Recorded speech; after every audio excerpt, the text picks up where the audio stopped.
Hello, నేను శోభాని సాయిని. చెప్పమో. సాయంత్రం తాగుదాం అనుకున్నాం కదా శోభాని, ఏం చేద్దాం ఇంతకీ?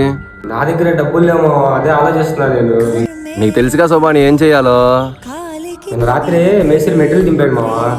నేను 2 వాల్కేర్ బస్తాలు సైలెంట్ పక్కన పెట్టి నీకు ఫోన్ చేస్తా. మేస్త్రి వెళ్ళిపోయిన తర్వాత వచ్చి తీసుకెళ్తాను రా. దర్పమే చూపితే కరుణతో దైవమే. ఏం శోభాని పని ఎంతవరకు వచ్చింది? ఒక్కనేగా మేస్త్రి పని చేస్తుంది. పనులు కూడా జరుపుకోవాలి కదా, నిదానం చేసుకుంటాను మేస్త్రి. సాయంకాలం కల్లా పనకు చెప్తాను మేస్త్రి.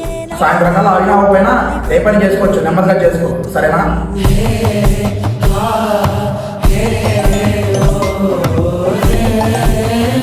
చెప్పని.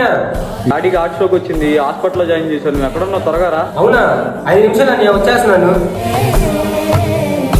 ఏంటి శోభాని అంత కంగారు పడుతున్నావు? ఏమైంది? మా అన్నయ్య ఫోన్ చేశాడు మేస్త్రి. మా నాన్నగారిని హాస్పిటల్లో జాయిన్ చేశారంట. సీరియస్గా ఉంది, తొందరగా రమ్మన్నాడు మేస్త్రి. అయ్యో అవునా? త్వరగా హాస్పిటల్కి వెళ్ళి శోభాని.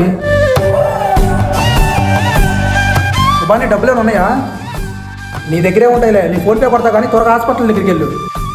శోభాని ఒకటి గుర్తుపెట్టుకో, నీకు ఎప్పుడు ఎక్కడ ఏ అవసరం వచ్చినా సరే ఈ మేస్త్రి అనేవాడు ఉన్నాడని గుర్తుపెట్టుకో, మర్చిపోకు. 2 వాల్కేర్ బస్తాలు సైలెంట్ పక్కన పెట్టి నీకు ఫోన్ చేస్తా. మేస్త్రి వెళ్ళిపోయిన తర్వాత వచ్చి తీసుకెళ్తాను రా. కష్టం వస్తే అడిగి సహాయం పొందాలి కానీ నచ్చిన చోట దొంగతనం చేసి నమ్మకాన్ని చంపుకోకూడదు. ఆపదలో ఆదుకునే మనుషులు ఉన్నంత వరకు మన కష్టాలు ఎప్పుడూ పెద్దవి కావు.